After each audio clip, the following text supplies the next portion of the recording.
Hey guys, welcome to the second part of my video on gaining conservation credits. If you haven't seen the first part yet, there will be a link in the description. Okay, so you've bought your first animals and things aren't really going smoothly, so let's fast forward a little bit to when you've kind of run into some issues. Now, depending on the type of animal it is, a lot of animals have an alpha status. Now, as you can see here, these are two male lions about to square off in a whole habitat of about 20 females.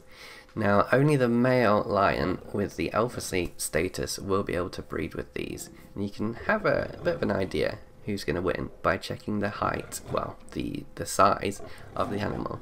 Now, we can see the one on the right, Ajani, he's currently our alpha. He's a little bit bigger than the other one, so it's likely that he'll win. Now this is important because you want your best animal to be the alpha. In this situation, it's two gold animals, and that's fine. Either one could win, and I'd be happy. But you can have a bronze or even a basic that happens to be really big, challenging your male lion or alpha of any other kind, and if they win, then you have a bit of a breeding problem. The best way to resolve that issue currently, if you do have a bronze or a silver takeover as the alpha, is to have a bit of a backup just saved away in your storage.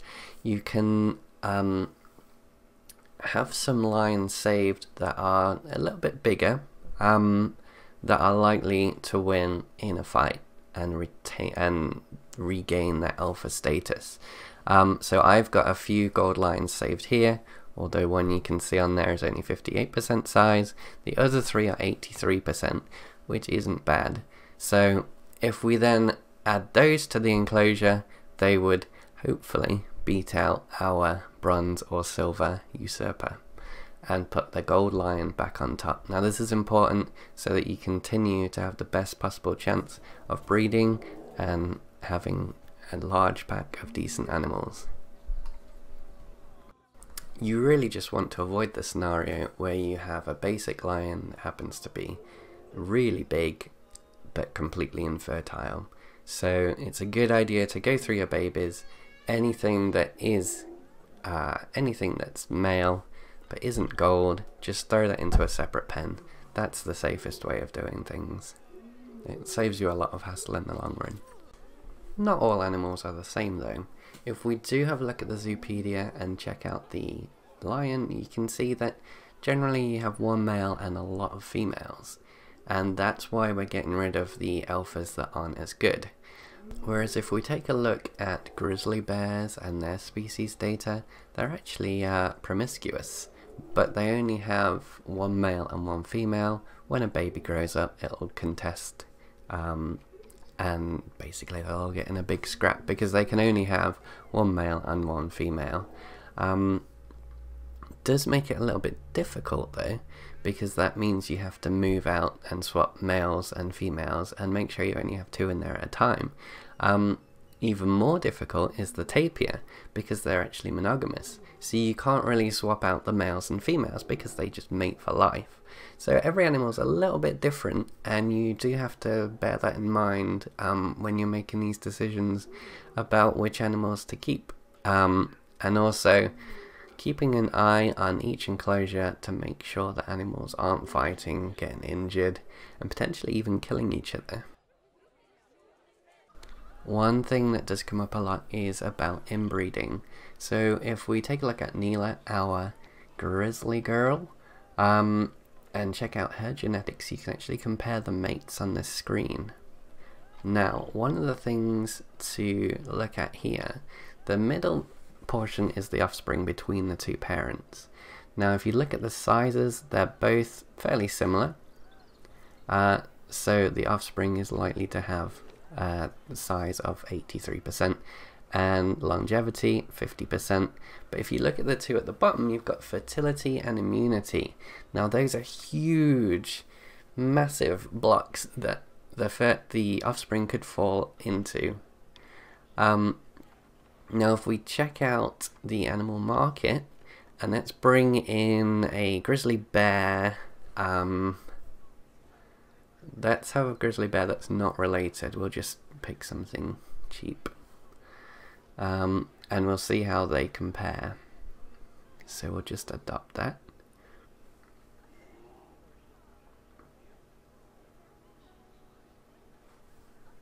If we check our animal in the animal storage, the new one that we bought, we can see that the bars for the fertility and the immunity are much smaller because they're not as closely related. That means that the offspring is going to be healthier. There's no disease in the game right now, but it's obviously going to be important when disease is added. You can see the fertility is substantially better too. It's going to be at least 50%. Now that's completely different to our air quotes inbreds, where they have much wider chances of becoming infertile or not having a good immune system. So I think this is a good illustration of how that affects that. It will become important once disease is added. So research is a super important part of making sure that you're going to get the best conservation credits in, which is why you're here watching this video. It's also really good to keep your animals happy and healthy and to actually get the most out of the game, to be honest. Because as you can see here, if we look at a hippopotamus, don't be confused because we have a picture of a bear behind it. This is the hippopotamus research page. The first tier is toy enrichment. You also get an extra fact about the animal in the Zoopedia, and then you also have the quality of food. Now the quality of food is really important because that is going to affect your animal's welfare. Toys are important too, of course. Second tier, you get more toys. You actually get food enrichment, that's the second box in there. Third tier, you actually get an increase to its fertility. So that's going to be really important for things that you're struggling to breed. The higher the fertility, the more chance it is that you're going to get offspring. All of this put together is going to make a happier, more fertile animal, and that's going to give you more babies, which is in turn going to give you more adults, which in turn you can sell those and make more conservation credits.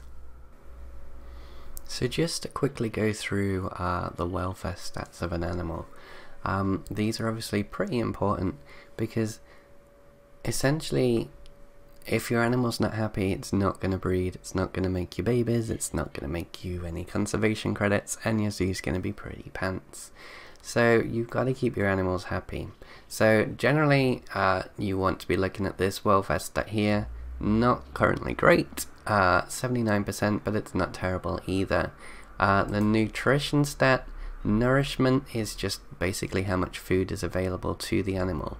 Hydration is how much water is available to the animal. Last meal quality, as we've spoken about just now with research, the better the research for the animal that you've done, the better the meal quality is. But it's important that you do click on habitat, then you go to animals, habitat contents, and this is the section right here where you change the food quality.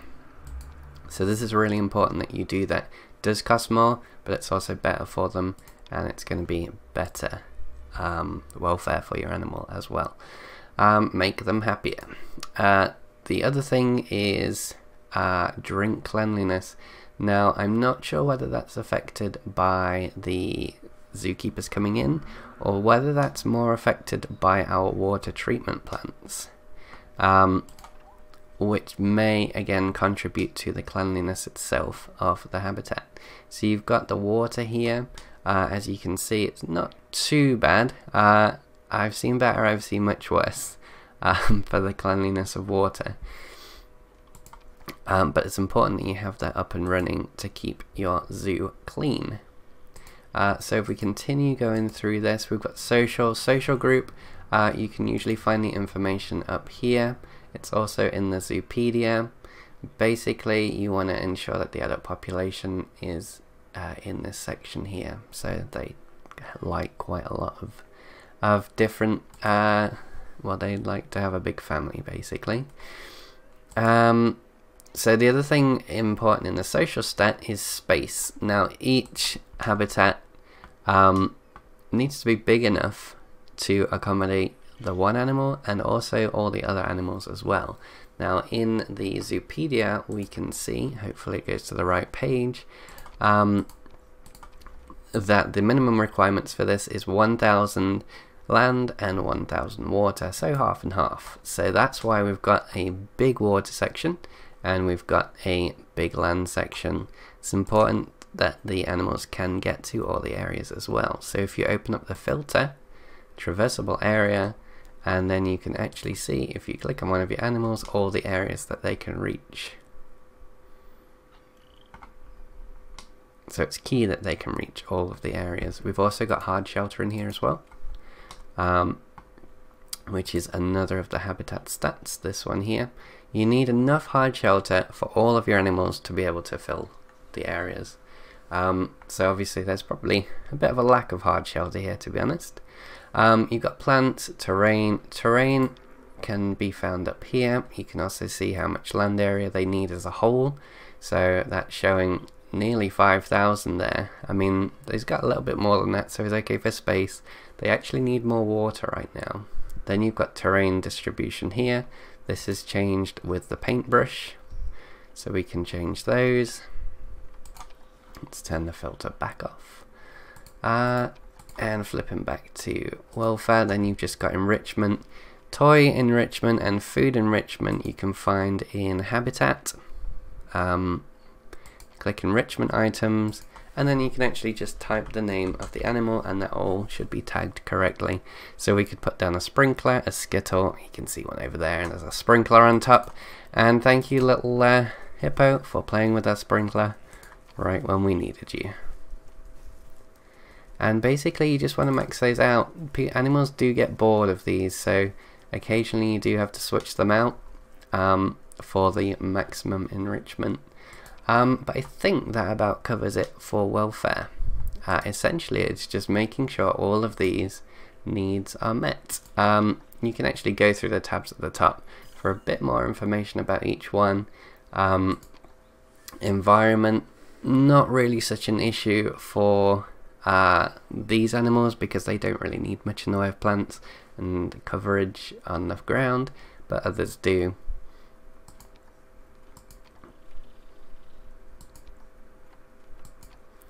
And that about covers it. So when you reach a stage where you've built up quite a few conservation credits, this is where the game maybe needs to decide what it wants to do, because at that point animals become commodities and you can actually just buy animals cheaply and then sell them more expensively. Now I mentioned MMO players earlier. This is going to be a similar theme. If you see a bunch of silk on the market that's really cheap, you buy it up and you relist it. Now there are no trade fees in Planet Zoo right now, and maybe that's something that they could consider to combat this. Alternatively, they could make it so that when you buy an animal, you're then unable to sell it back onto the market, or at least unable to sell it onto the market within a period of time. That would work too.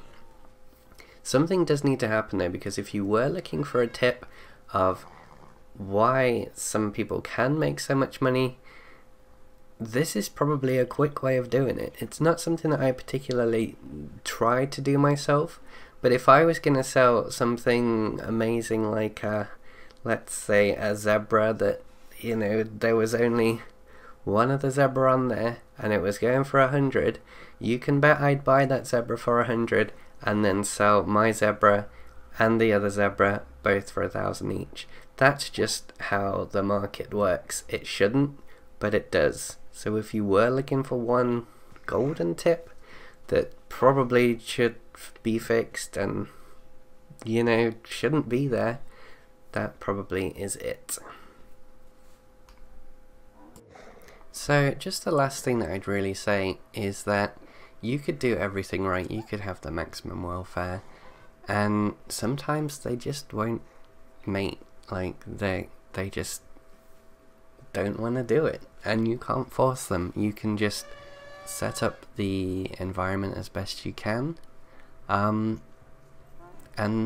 cross your fingers, basically. Leave them to it for a little while, maybe work on a different animal. I had some Gharial, they didn't want to mate. I had some Nile monitors, even they didn't want to mate, and I've heard that they are quite promiscuous.